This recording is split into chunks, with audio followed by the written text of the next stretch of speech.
Hey guys, it's Apollo here, and it's time for a deck update. This time, Liael Animus, specifically the Odium version of Liael Animus. Yeah, I paid a fortune for this, and I am not proud of it. Let's just say that. And the price is going down, which the last I checked. So yeah, I have no idea what to say about that. Anyways, again, that's not part of the plan. Let's go on the deck update. So with the release of DZBT 13, which is a freaking shit show, I'm not gonna lie. Liael has a dual nation, which can be played either in Immorta or Odium, and it also has another different grade 2 support, which is also dual nation by some chance.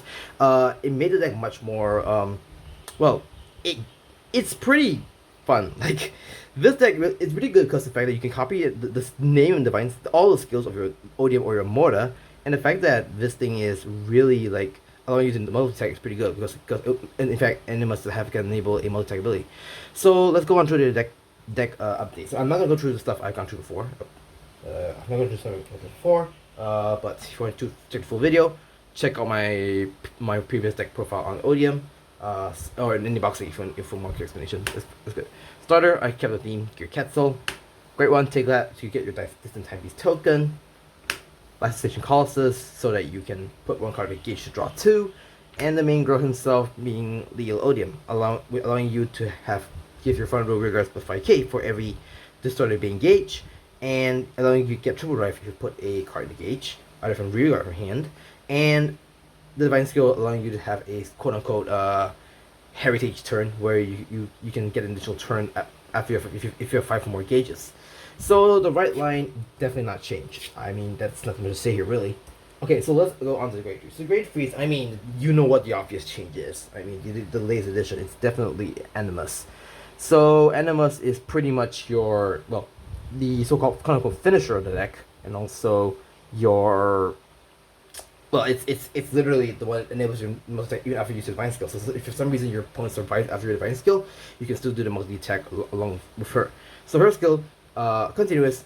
This card can only be written on by from a Immorta or an Odium, and if you did, the right you do is treated as a persona right. So essentially, when you write on Odium or you're playing in Immorta, you essentially go into the persona right. Second skill, auto. When this unit is based on her circle, if you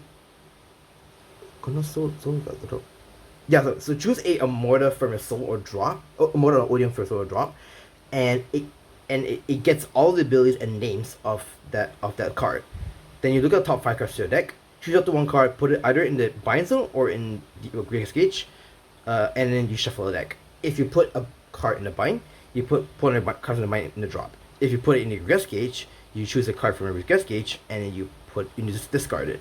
Then you shuffle the deck. And then first skill, act on Vanguard circle once per turn. If you use a divine skill this fight, you can energy blast free, and for this turn, this unit gets the red text. Auto on Vanguard circle. At the end of battle, this unit attack, you choose a regress to sustain it. So essentially, it helps. It copies the name of Odium. It also fills your gauge, which is pretty good in this case. And the multi attack is the one that will kill people off if you cannot finish your divine skill by then. So usually, I mean, turn 4 you'll just immediately go into Animus. That's the whole point of the deck, really.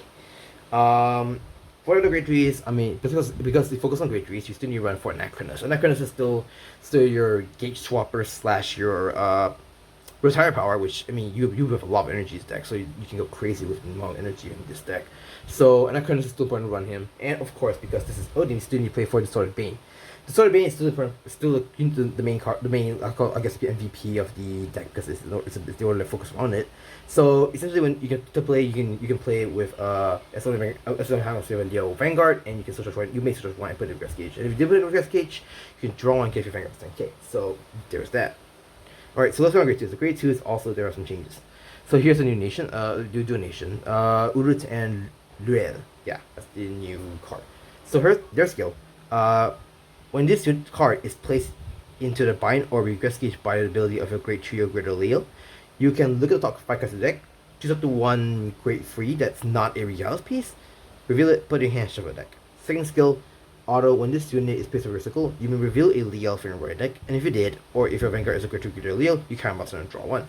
So essentially, what I am seeing right here is that I mean, obviously, like, Liael doesn't really use a lot. Like, Odium itself doesn't really use a lot of counterblast. I mean, you can go crazy with the amount of counterblast in the deck, and you don't have to worry about running a counterblast, because even then you take down to how we counter anyway, so there's that. First skill, auto unvaried circle once per turn. When this unit attacks, if you have a Liael, Great Trick, or Vanguard, for this turn, this unit gets 5 power.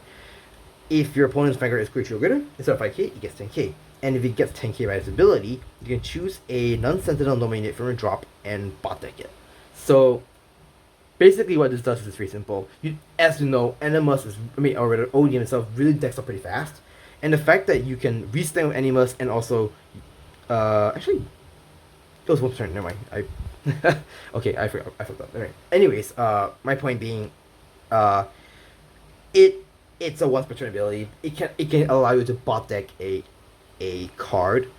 Bot deck a card once you attack. So it's pretty good because essentially you don't deck out faster, and you know Odium decks are pretty fast. So yeah, there's that really. So that's pretty great too. And the other great tools I run to Lamgi Marie. It is a treat as a great tree from the deck, and also a 20k attacker / 10k shield always, as long as you're a Liael Vanguard, and also if you're a Gauge. So essentially, you're a Gauge, she's always a 10k shield, which is pretty important, at least for context of Liael. I played 2 Instant Sunder. Instant Sunder is exactly the same as the first case, the same as Anachronus. The only reason why I'm playing it is because you have a lot of souls. So you do want to bring the souls, just some draw power. So this is why you play him in the deck. Okay, so this one I will say first. I'll be 3 flowers, but ideally I will play Philia. And in fact, my fillers are actually on the way. They haven't just arrived yet. So hope by the time this video is up on the channel, I probably will have replaced my flowers for the fillers already. So if you for some reason you can't find Philia, I mean, yeah, I get it. It's hyped because of this deck. You can put flowers. It's still a decent card. Although I wouldn't really use her second skill for the real skill most of the time. Mostly I use her for the discard fodder, really. So there's that.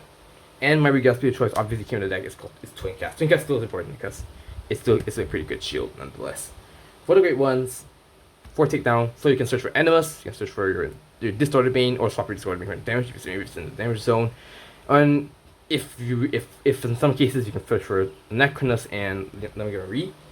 And I played 2 Hours Rester because I've bumped it down to. Initially I want to play more of it, but I realized because you draw a lot of this deck, you don't really need to play a lot of these. In fact, once you get your few copies of Distorted Bane in your hand, then you're pretty much good to go, really. So there's that. So, and I run 3 FPGs, 1 triple drive Melantaria. I mean, just because it is. Alright, so let's go on to the triggers. I play the red OT. If you want to make a 9 crit, you can play the blue OT, although to be fair, I think Animus does give a lot of pressure when you do multi-attacks, which is why I play the red OT in this case. So I play 4 effect crits, 4 vanilla crits, 3 shield fronts, and 4 vanilla heals.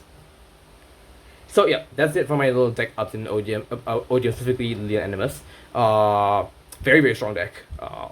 A bit hard to pilot, I would just say first. It just takes some time to get used to this.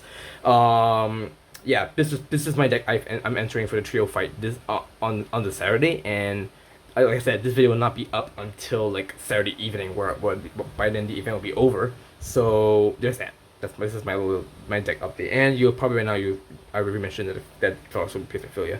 So with that being said, that's it for my deck update. Thank you guys so much for watching. If you do like it, do like, share, comment, subscribe. Stay tuned for more videos, and I will see you in the next video. Peace.